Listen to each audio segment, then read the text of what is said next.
പെരുമ്പിലാവ് പ്രിയ റോഡിൽ പെരിങ്ങാവിൽ അബ്ദുള്ള സുലൈഖ ദമ്പതികൾ തയ്യാറാക്കുന്ന പച്ചക്കറിയും ഇറച്ചിയും ആരോഗ്യദായകമായ കൂട്ടും ചേർത്തൊരുക്കുന്ന യമൻ ടച്ച് ബിരിയാണി കഞ്ഞി വൈറലാകുന്നു.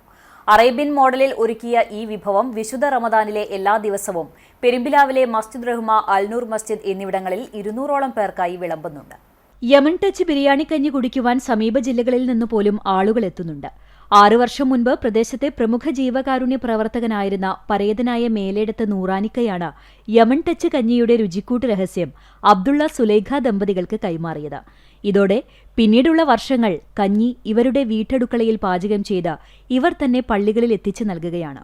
ദിനംപ്രതി 200ഓളം പേർ നോമ്പുതുറയോടനുബന്ധിച്ച് സൗജന്യമായി വിതരണം ചെയ്യുന്ന കഞ്ഞി കുടിക്കുവാനും പാഴ്സൽ കൊണ്ടുപോകാനും ഇവിടെ എത്താറുണ്ട്. 2 തലമുറകൾക്ക് മുൻപ് പൊന്നാനിയിൽ എത്തിയ യമനികളിൽ നിന്നാണ് കഞ്ഞിക്കൂട്ട് രഹസ്യം നൂറാനിക്ക മനസ്സിലാക്കിയത്.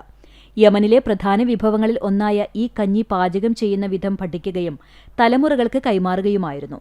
വഴുതന, ബീൻസ്, ഉരുളക്കിഴങ്ങ്, പച്ചപ്പയർ, അരി എന്നിവ കൂടാതെ ഏതെങ്കിലും മാംസവും ചേർക്കും. തുടർന്ന് നന്നായി വേവിച്ച ശേഷം ചെറുള്ളിയും മസാലയുമായുള്ള പ്രത്യേക കൂട്ടും ചേർത്ത് ഇളക്കി നെയ്യ് ചേർത്താൽ ബിരിയാണി കഞ്ഞി റെഡിയാകും.